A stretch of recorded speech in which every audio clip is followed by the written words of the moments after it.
Hello po mga kababayan. Good morning, good evening, good afternoon kung saan po kayo ngayon, especially Luzon, Visayas, and Mindanao, Republic of Netherlands and Davao City. So ngayon mga kababayan, meron lang po akong reaksyonan ng patungkol na dito sa pagpapaimbestiga or nag-order kasi si Pangulong Bongbong Marcos ng investigation dito sa prime water ng mga bilyar na kung saan poor service nga daw ito tapos ang taas daw ng mga charges nitong kanilang tubig. O actually, itong prime water kasi, mga kababayan, is pagmamay-ari po ito ng mga bilyar.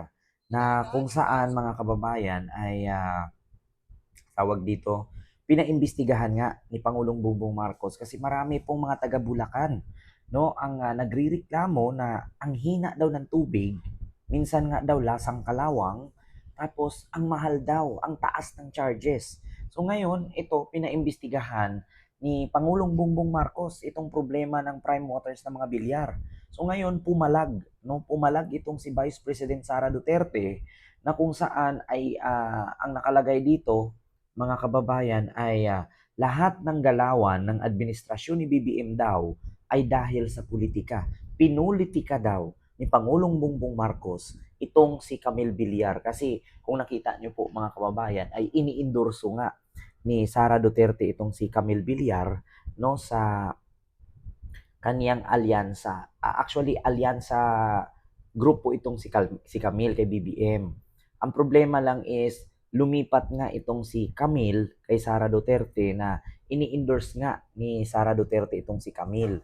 So ngayon, sabi nga ni Sara, iniwan daw ni Camille Villar at ni Amy Marcos si BBM kasi hindi daw maintindihan itong alyansa group ni BBM. So nagkakagulo-gulo daw, hindi daw maintindihan kung ano ang direksyon ng alyansa ni BBM.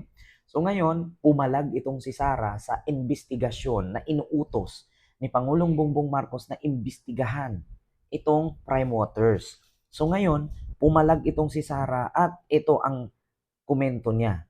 Ito. Tinalaga ni Vice President Sara Duterte ang planong investigasyon ng Malacanang sa umano'y palpak na serbisyo ng prime water ng pamilya Villar. Kumbinsido ang bise na politika lang ang dahilan. Yan ang agenda report ni Hannah T. So, pumalag daw si Sara at pinulitika. Politika daw ang dahilan kung bakit pinaimbestigahan. Alam mo sa totoo lang Sara, kung hindi ka ba naman tanga, hindi po basta-basta ang Pangulo ng Pilipinas magpaimbestiga kung walang nagrereklamo. Bakit hindi mo subukan puntahan ang Bulacan at tanungin mo kung ano ang klaseng serbisyo ng prime waters ng mga bilyar nang maranasan mo?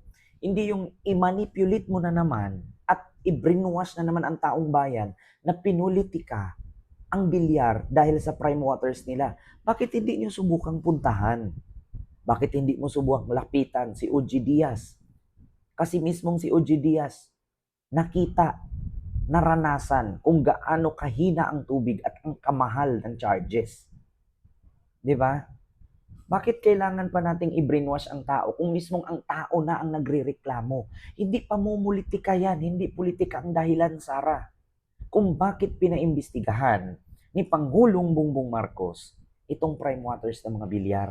Ito, panoorin natin, i-continue natin ang balita ng Billionaire News. Dahil lahat naman ng dalawan ngayon ng administrasyon ay dahil sa politika. May kinalaman sa endorsement ni VP Sara kay Representative Camille Villar ang utos ni PBBM na paimbestigahan na ang Villar-owned prime water. Ayon yan mismo sa pangalawang Pangulo. Bunsod ito ng mga reklamo ng mga consumer na mataas ang singil ng kumpanya sa tubig pero bagsak sa kalidad ang serbisyo nito. Ang kakulangan sa serbisyo ay walang puwang sa administrasyon ni Pangulong Marcos. So ngayon, Sara, paano mo ito ipaliwanag? Pinagtanggol mo ang mga bilyar dahil pinaimbestigahan ni BBM ang serbisyo ng kanilang kumpanya na Prime Waters. Napakataas ng charges pero ang baba ng kalidad ng serbisyo. So, sinong maniniwala sa'yo? Na taga Davao ka naman, hindi ka taga Bulacan. Bakit, Sara? Paano ka papaniwalaan ng tao na gumagamit ng tubig na prime waters ng mga bilyar? Hindi ka naman taga doon. Hindi mo kayang lukuhin, Sarah. Kung taga Davao, pwede mong lukuhin, pwede mong linlangin, at pwede mong i-manipulate. Kasi hindi naman nila na experience itong prime waters ng mga bilyar kasi hindi naman sila taga Bulacan. Pero bakit hindi mo subukan ng mga taga Bulacan mismo ang tanungin mo na gumagamit nitong tubig ng mga bilyar? Hindi to pamumulitika. Di ba? Hindi pamumulitika yan. Hindi naman tanga si BBM na magpapaimbestiga sa prime waters ng mga bilyar kung tama ang serbisyo nila. Mismong si OG Diaz nga, nagrireklamo. Oh, ito, i-search ko ha. Oh, hindi mo pwedeng lukuhin, Sara Duterte, ang tao. Kasi mismong si OG Diaz, ayan, nakita mo naman kung ano ang hinaing ni OG Diaz. Mismong si OG Diaz naka-experience dyan sa prime water ng mga bilyar. Anong sabi ni OG Diaz? Ngayon pa lang, nakahinang nasa utak ng marami nating kababayan na hindi nila kayo ibubotong senador. Sabi ni OG Diaz kay Camille, dahil deadma daw po kayo sa issue ng prime waters ninyo. Hindi kailangang mangako ng pabahay. Tubig po, tubig na ang kumpanya at tubig na ang kumpanya niyo po ang nangangasiwa ang dapat niyong pakiusapan para ipanalo kayo. Bakit nasabi ito ni OG Diaz? Kasi napakahina po ng tubig at napakataas po ng charges. Ngayon, Sarah, paano mo ngayon linlangin at i-manipulate ang tao na pinulitika ni Pangulong Bongbong Marcos ang mga bilyar sa pagpapaimbestiga dito sa kanilang poor service ng water ng Prime or Prime Waters Company? Paano ka papaniwalaan ng tao na pinulitika ang mga bilyar ni BBM dahil pinaimbestigahan yung tubig na yan kung hindi ka naman taga Bulacan? Di ba? Bakit hindi mo subukan panoorin yung mga hinaing at reklamo ng mga taga Bulacan?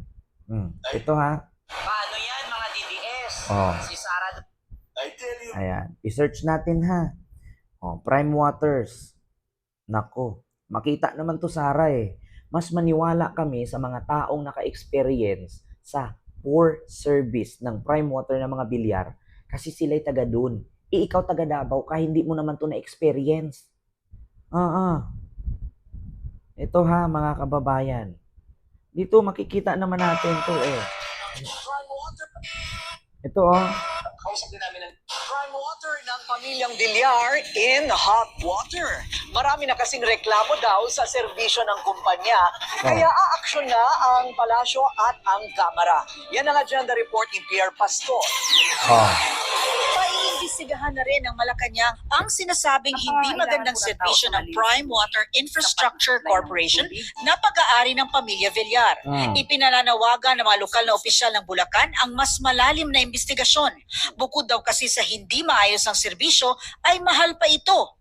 Ang kakulangan sa serbisyo ay walang puwang sa administrasyon ni Pangulong Marcos Jr. Nauna dito, pinaimbestigahan ni House Assistant Majority Leader Jefferson Conghun ang Prime Water dahil matagal na silang nakatatanggap ng reklamo patungkol sa serbisyo nito. Maghahain din daw si Congressman Conghun ng resolusyon para lubos na matutukan ang problema ng Prime Water. Wala rin daw itong kinalaman sa politika. Naging election issue na mareklamo tungkol sa Prime Water laban kay Las Piñas Representative Camille Villar na tumatakbo sa ilalim ng alyansa ni PBBM at sa kanyang ina na si Cynthia na tumatakbo namang Congresswoman. Para sa agenda, Pierre Pastor, Billionaire News Channel. Bakit hindi mo subukan, Sara Duterte, na puntahan? Ito, mga kababayan. Ayan. Si Governor Dan Fernando. At saka si Vice Governor Alex Castro. Ayan sila mismo. Nagrereklamo. Paano mo sabing pinulitika yan? Hindi lang naman kasi isa ang nagreklamo, Sara. At higit sa lahat, hindi ka papaniwala ng tao kasi taga Davao ka lang.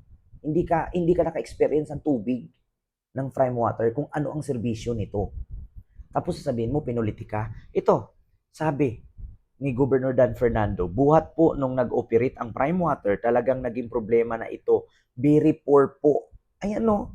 O ano pa isa?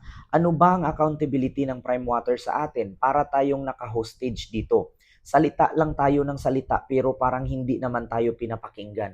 Ayan no, yung governor at vice governor na mismo nagreklamo. Ngayon sabihin mo pinulitika ni BBM? 'Di ba? Ang sabihin mo, Sara, ang pinapakinggan mo ay yung mga kaibigan mo lang. Pero yung para sa bayan, hindi mo. Actually, tumatakbo naman talaga kayo mga Duterte na para lang sa pera. Hindi man kayo tumatakbo para sa bayan. Bakit? Kung tumatakbo kayo para sa bayan, edi sana hindi ka absent ng absent. Edi sana present ka lagi. Hindi ka nga nakikita ng Pilipino na may ginawa eh. Anong proyekto mo simula nung naging vice president ka? Wala. Libro? Bakit ang libro ba pag nabasa ng bulag nagkakaroon ng mata? Ang libro ba pag ito, katulad nito, mga taong nangangailangan ng tubig ng mga bilyar. Pag nabasa ba yung libro na proyekto mo, nagkakaroon ba sila ng tamang tubig? Hindi lasang kalawang? Ngayon sasabihin mo, pinulitika. Hindi ka pa paniwalaan ng tao, Sara. Mas paniwalaan namin yung mga taong nagrereklamo.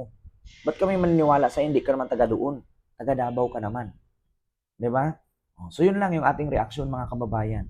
Pumalag si Sara sa pagpapaimbestiga ni BBM sa tubig ng mga bilyar. Aba. So yun lang nga mga kababayan. Maraming salamat.